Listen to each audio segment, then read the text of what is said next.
મારું નામ ભોલા રાજપૂત છે।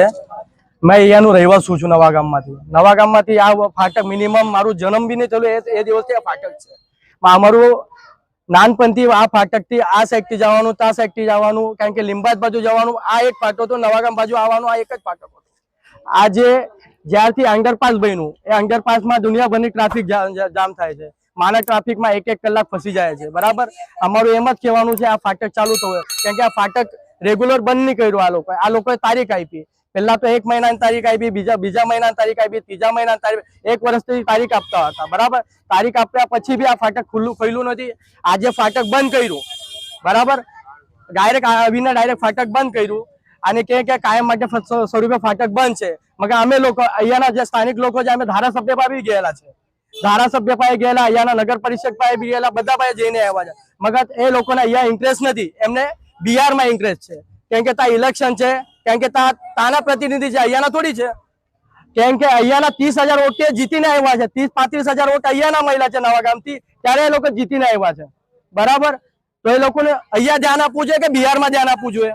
હા, એ લોકોના ઓફિસે એના દરવાજે જઈને થકી ગયા। એ લોકો અહીંયાના ડેપ્યુટી મેયર બી તા છે, હા, એમના ડેપ્યુટી મેયર બી તા છે। બરાબર, અહીંયાના જે સ્થાનિક કોર્પોરેટર છે એ બી તા છે। એ અહીંયાના પ્રતિનિધિ છે કે બિહારના પ્રતિનિધિ છે?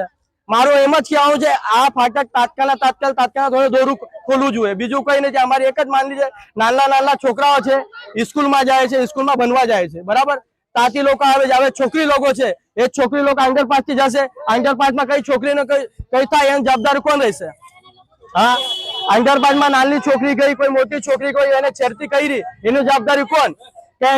અને અંડરપાસ બન્યું એ બી વર્ષમાં 2 વખત તો બંધ થઈ ગયું। જે અંડરપાસ બન્યું એમાં વર્ષમાં 2 વખત બંધ કર્યું કારણ કે આ ચાલે તો ચાલે, નહીં બી ચાલે, માત્ર બીજું રસ્તો કયું છે? આ જ છે ને। એના લીધે આ ખોલો ફાટક, ટ્રાફિક નહીં થાય, આ ફાટક ખોલો। મારું નામ બટુભાઈ રાજપૂત, मैं रामेश्वर नगर में रहूं છું।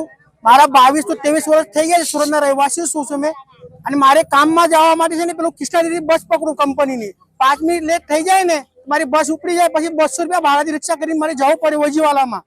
બરાબર, આટલા વર્ષથી આ નેશનલ હાઈવે રસ્તા નથી છે, આ ફાટક કાયમ ચાલુ હતો, એ ચાલુ રાખવું જોઈએ। મારી માતા બહેનો કામ પર જાય છે, 7,000 રૂપિયા મહિનાથી કમાય છે। વાનગાંવ કોઈ આપણું યેસુ ગામ જાય છે, આ બેન નું 3,000 રૂપિયા રિક્ષા ભાડું થાય, 5,000 માં એનું પોતાનું ઘર ચાલે। અને છોકરાઓની જવાની તકલીફ એટલે બધું છે। સ્કૂલમાં 200 છોકરા આ બાજુ આવે, 200 આ બાજુ જાય છે નિંબાયત વિસ્તારમાં। તો આ લોકોનું ડિસિઝન શું કરવાનું? એ લોકો કોઈ ફાટકનું આપણું સંગીતાબેન પાટીલ એને આપેજ પર અમે ગયા હતા, એ બે મેડમ કહે છે અમે બિહારમાં ગયા છે અને ઓનલાઈન બી એને મેસેજ નાખ્યા છે, અમે લોકો એક જવાબ નહીં આપતા, કોઈ ફોન બી નહીં ઉઠાવતા। નરેન્દ્ર ડોક્ટર પાટીલ એની બી રજૂઆત કરી છે, એ બી બિહારમાં છે, ચુનાવ યા લડે છે અને યુવાનમાં જાય છે। આ લોકો હવામાં ઉડે છે અને જનતાને પેદલ ચલાવવામાં રસ્તો નથી આપવાનો આ લોકોને। આ લોકોનો અધિકાર મતદાનનો કેમ છે? મારું એ કહેવાનું માંગ છે કે આ ફાટક કાયમ ખુલ્લું જોઈએ, બસ બીજું કઈ નહીં। જય હિન્દ, જય મહારાષ્ટ્ર, જય ગુજરાત।